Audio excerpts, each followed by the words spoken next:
Grocery ang babae. Sa babae ba? Go. First one is the egg.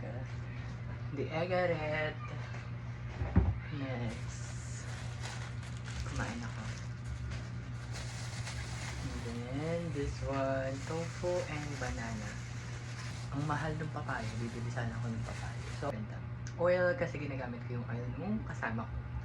And soy sauce kasi adobo ako.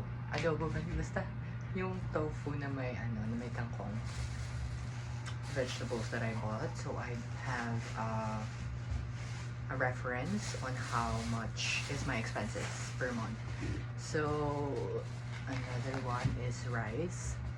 One thing that I've learned so much is like buying rice on Carinderia because you will save so much if you have rice cooker and rice, because I bought this for only 40 pesos and then 40 pesos, so the rice in Carinderia is 15 pesos, so if that's 15 pesos, so 2 kanin is 30 pesos, and then this is I am having this 1 kilo rice for 40 pesos for 3 to 4 days.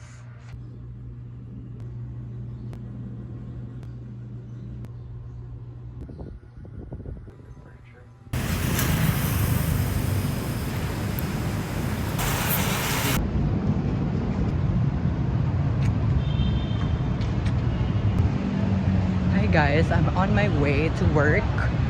I'm supposed to be work from home, but we're gonna be on site. So yes. I'm alone.